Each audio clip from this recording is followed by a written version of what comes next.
Se por si só os fãs de música adoram a competição envolvendo charts e números, imagina quando um dos lados envolvidos vem para colocar ainda mais lenha na fogueira. A corrida pelo número 1 na parada de singles da Billboard essa semana gerou bastante polêmica, muito levado pelas acusações do rapper Tekashi 69 quanto a Billboard de manipular os resultados em favor de Justin Bieber e Ariana Grande na colaboração em Stuck With You. Os fãs de Bieber e Ariana falaram que era tudo só inveja e surto por parte do rapper, mas também teve quem ficou balançado na acusação de manipulação. Várias informações foram jogadas soltas, dando aí a abertura para meias verdades, mas como realmente funcionam os cálculos para alguém chegar ao primeiro lugar na parada mais disputada do mundo?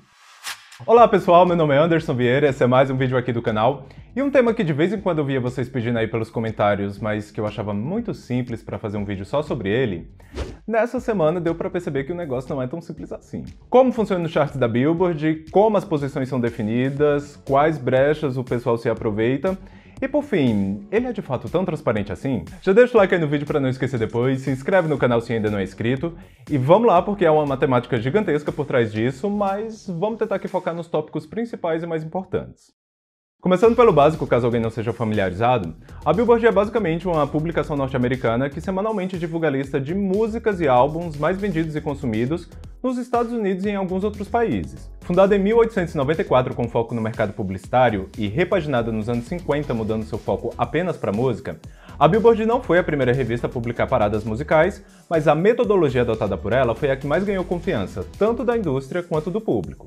Hoje em dia são mais de 100 charts atualizados semanalmente, entre os mais diversos gêneros, e cada um tem as suas próprias especificações.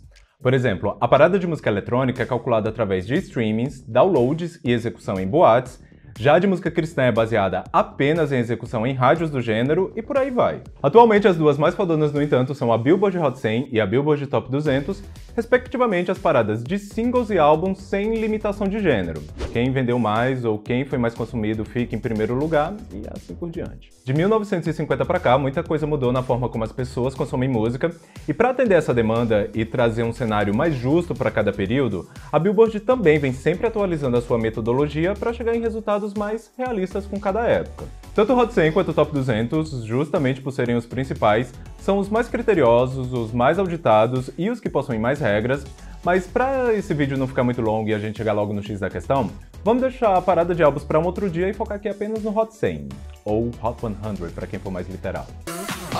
Simplificando da forma mais básica possível, atualmente a combinação de streamings, vendas, seja físico ou digital, e execução nas rádios são o que define as posições dentro do Hot 100.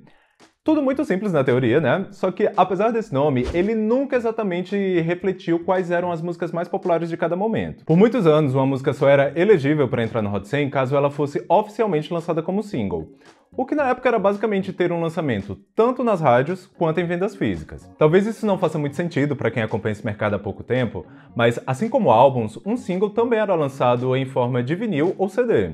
Geralmente, além da faixa principal, o mini disco também trazia algumas faixas bônus, versões ao vivo, remix, etc.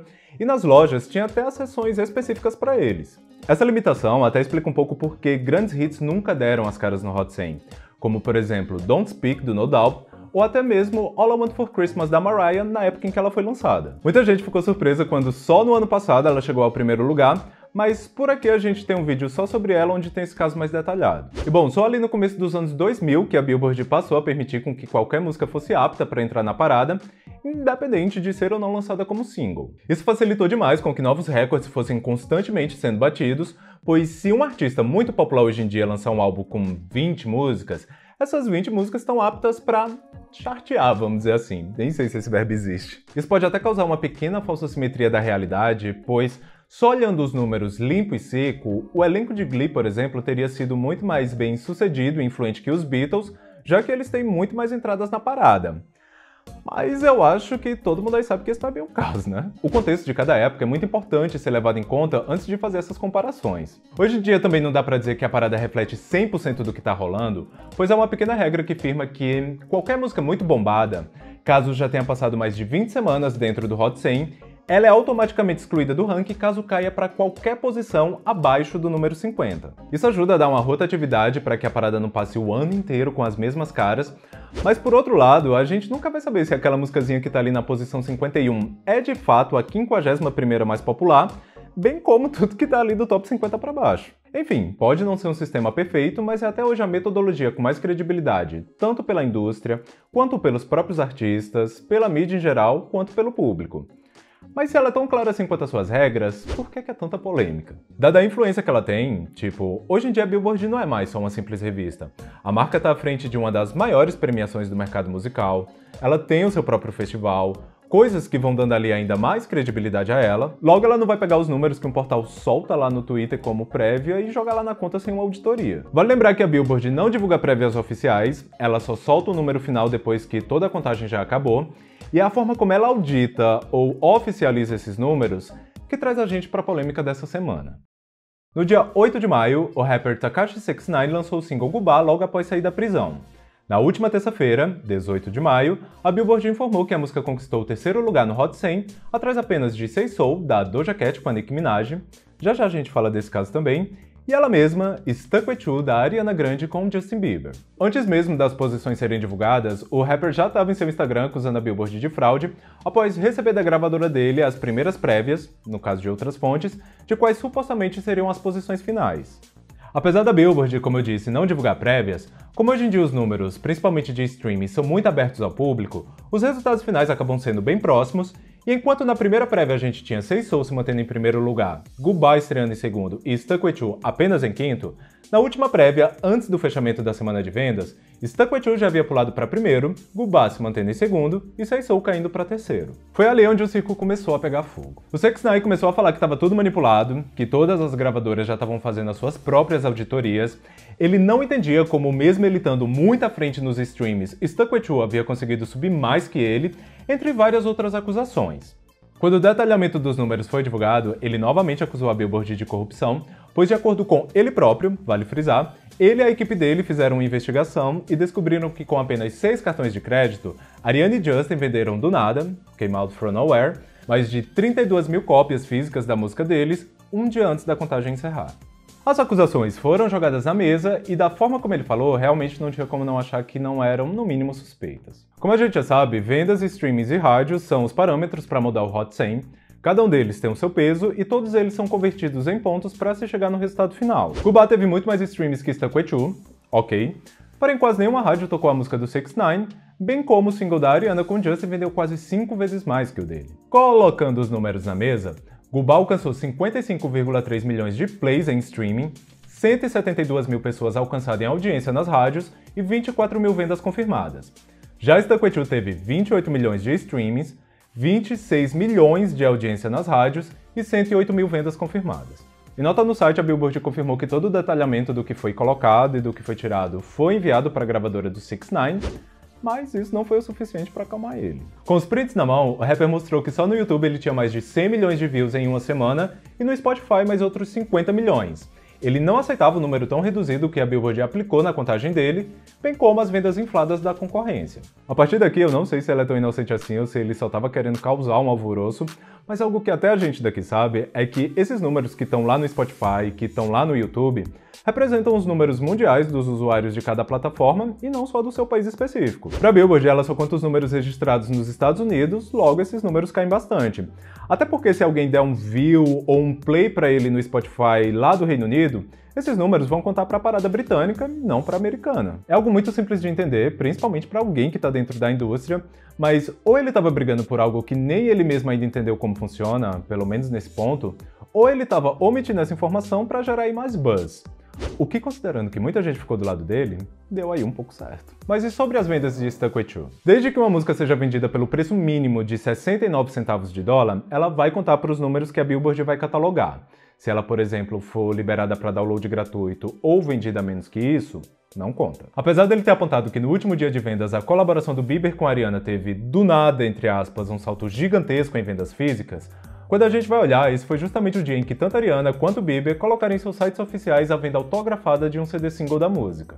Foram mais de 60 mil cópias a mais registradas apenas nesse dia, mas considerando a fanbase gigante que esses dois têm, não parece ser aí um número muito fora da realidade. Soma isso ao fato de que essa era uma música beneficente, muita gente pode até comprado mesmo sem ser fã, só pra ajudar na campanha. O único ponto que não tem como a gente bater o martelo e cabe aí a cada um acreditar no lado que preferir, é quanto a maioria das vendas terem sido feitas apenas em 6 cartões de crédito. Para evitar números inflados, a Billboard determina que apenas 4 vendas em um mesmo cartão de crédito são permitidos.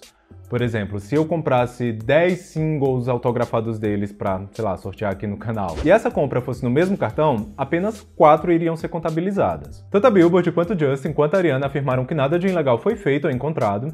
Se alguém chegou a comprar mais de 4 unidades, a partir disso o número foi descartado da contagem, de acordo com eles, mas o 6ix9ine, mesmo tendo rebatido algumas dessas respostas, esse foi um ponto que ele não voltou a tocar. Como a Billboard só abre as suas auditorias para a equipe de cada artista, cabe aí a cada um acreditar em quem falou a verdade, já que a gente nunca vai ter acesso a esses documentos. De um ponto de vista pessoal, eu tenho para mim que se nesses documentos que a Billboard enviou para eles, se o 6ix9ine tivesse encontrado algum indício de que as vendas de Stuck With You não tinham obedecido às regras, ele não ia hesitar nem um pouco em expor, assim como ele expôs as prévias, que nem oficiais eram. Outro ponto que me deixa com o pé atrás é que durante todo o discurso dele, o 6ix9ine sempre apontou Stuck With You como se fosse uma música apenas da Ariana.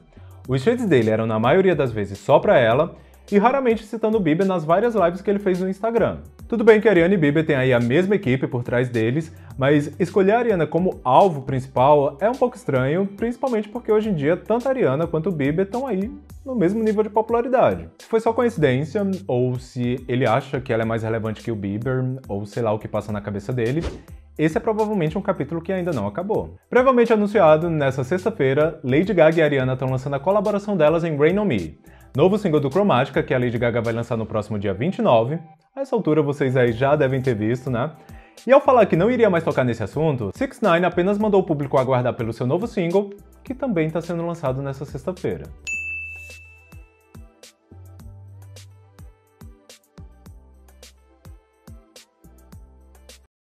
Mas bom, voltando aqui em outros parâmetros do Hot 100, um outro assunto que também foi bastante comentado essa semana, mas que acabou ficando ali em segundo plano, foi a possível retirada do nome da Nicki Minaj nos créditos de Say So. Como isso funciona? Independente de quantas versões uma mesma música tenha, no fim das contas só uma vai aparecer nas tabelas da Billboard, no caso, aquela que somar mais pontos. Pela segunda semana, o remix de Say So acabou sendo mais consumida do que a versão original, mas dessa vez foi por uma diferença muito pequena em relação à semana em que ela foi lançada. Há uma possibilidade de que na próxima semana Say So volte ao topo da Billboard, e à medida com que o tempo tá passando, a original tá voltando a ser a que faz mais pontos, e caso isso realmente aconteça, sim, a versão solo da Doja Cat vai ser a única que vai aparecer lá nos charts de novo. Caso isso aconteça, isso significa que vai haver uma atualização retroativa e a Nicki vai perder o número 1 dela?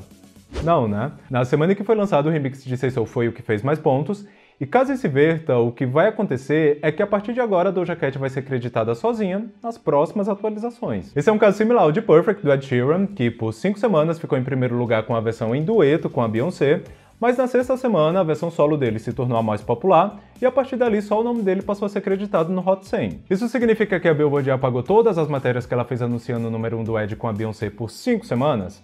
Não, continua lá, tá registrado, na revista impressa tá lá também, mas uma vez que a versão solo dele voltou a ser a mais popular, não tinha por que ela continuar acreditada. Essa é, aliás, uma regra bem recente, pois há não muito tempo atrás, originais e remix chegaram a pontuar de formas diferentes. Por exemplo, na semana de 11 de setembro de 2001, Jennifer Lopez tinha o single número 1 da Billboard com I'm Real. Uma das cantoras mais populares da época, J.Lo chegou a ter uma outra versão de I'm Real em primeiro lugar, só que dessa vez graças ao remix no formato de R&B com Ja Rule. Detalhe que o plano por trás desse remix de I'm Real era só dar ali uma revitalizada no álbum que ela lançou no começo do ano, mas como ele acabou fazendo bastante sucesso nas rádios e não tinha uma regra que impedisse isso na época, J.Lo acabou charteando com 2 versões da mesma música ao mesmo tempo. Se eu não me engano, aliás, essa foi a primeira e última vez que uma mesma música ficou ali na parada com 2 versões diferentes, pois quando eles perceberam o que tinha acontecido, a Billboard passou a unificar as várias versões de uma mesma música como apenas uma. Hoje em dia, se vocês forem aí fuçar nos arquivos do site, só vai aparecer uma versão de Unreal nos registros atuais, no caso a com Ja Rule. E mais sobre esse caso onde a J.Lo acabou gerando essa nova regra e que continua em vigor até hoje, eu vou deixar aqui na descrição o link de uma matéria da própria Billboard onde eles explicam melhor. Após vencer o X Factor em 2006, Leona Lewis cobrava um cachê de $200 mil por apresentação. Em 2007, no exato dia em que Bleeding Love chegou ao primeiro lugar da Billboard, o cachê dela foi aumentado em 5 vezes e agora ela só se apresentava por $1 milhão. Simples assim, primeiro lugar na Billboard, $1 milhão.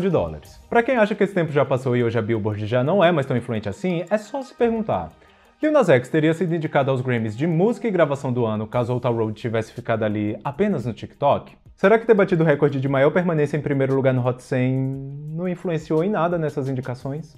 Eu sei que pra muitos acompanhar charts pode parecer uma bobeira ou uma perda de tempo, tem aqueles que acompanham e ainda assim fala mal de quem acompanha, mas se a gente for parar pra ver, é quase que um estudo do que tá moldando a sociedade naquele momento. Quando a gente olha pra trás, pra uma certa época, a gente não vai lembrar do que tal revista conceituada nomeou como a melhor música daquele ano. A gente vai lembrar dos hits e das memórias que a gente tem com eles, sejam boas ou ruins. Em 2010, por exemplo, a Pitchfork nomeou a faixa Round and Round, do Ariel Pink, como a música que definiu aquele ano. Eu não sei vocês, mas quando eu penso em 2010, eu lembro de Kesha com TikTok, Lady Gaga com Bad Romance, ou até mesmo a Robyn com Dance On My Own, que nem precisou tanto assim de charts para influenciar não só aquele ano, mas como a década como um todo. Charts realmente não é tudo e nem só de number one se faz um hit. Olha aí só, Don't Start Now da Dua Lipa, nunca chegou ao primeiro lugar. Números também não é sinônimo de qualidade, tem tanto número 1 que ninguém lembra mais hoje em dia, mas dizer que eles não representam mais nada... Mas e vocês, o que pensam sobre isso tudo? Falem aí nos comentários. Ainda há muito o que se falar sobre esse tema, mas vamos aqui tentar dar uma limitada pra gente não ir muito longe do tema principal. Bom pessoal, espero que vocês tenham gostado desse vídeo, se sim, deixa o like, se inscreve aí no canal se ainda não é inscrito, compartilha aí com o pessoal aquele esqueminha, beleza? Por hoje é isso e vamos nessa!